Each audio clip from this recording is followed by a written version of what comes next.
Hello అండి, welcome back to my channel. ఎలా ఉన్నారు? అందరు బాగున్నారా? నేనైతే ఇంకొక డ్రెస్తో వచ్చేసాను.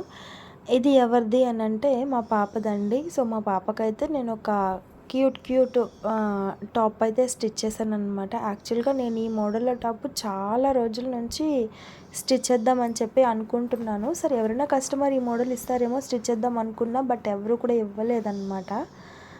అండ్ ఇప్పుడు టైం వచ్చింది. నేను స్టిచ్ చేసుకుందాం అనుకున్నాను, అయినా కూడా సరే కుదరలేదు. సో ఇప్పుడైతే టైం వచ్చిందనమాట. సో మా పాపకైనా స్టిచ్ చేద్దామని చెప్పి అయితే స్టిచ్ చేశాను.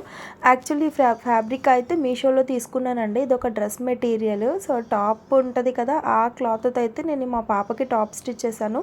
ఫ్రంట్ వచ్చేసి ఇప్పుడు ట్రెండ్ అవుతుంది కదా కాలరు, సో ఆ మోడల్ అయితే కాలర్ పెట్టానండి. అండ్ కింద వచ్చేసి ఇట్లా ఫ్రిల్స్ పెట్టాను అనమాట.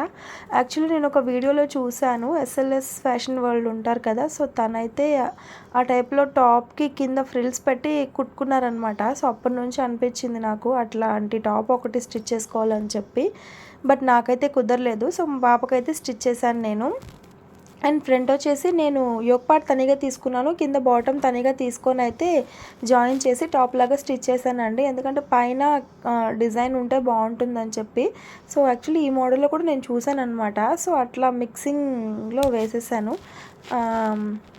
డ్రెస్ ఎలా ఉంది ఏంటి కూడా కామెంట్ అయితే చేయండి నాకు. సో లైనింగ్ అయితే సేమ్ కలర్ అయితే దొరకలేదండి. సో ఇంట్లో ఉంది ఏదో ఒకటి అని చెప్పి వేసేసాను అనమాట. సో డ్రెస్ అయితే చూడండి ఎంత క్యూట్గా ఉందో. మా పాపకి వేసిన తర్వాత కూడా నేను వీడియో పెడతాను ఎలా ఉంది ఏంటి అని కూడా, ఒక షార్ట్ వీడియో పెడతాను చూడండి. అండ్ బ్యాక్ వచ్చేసి టై చేసుకోవడానికి అయితే నేను థ్రెడ్స్ కూడా ఇచ్చాను.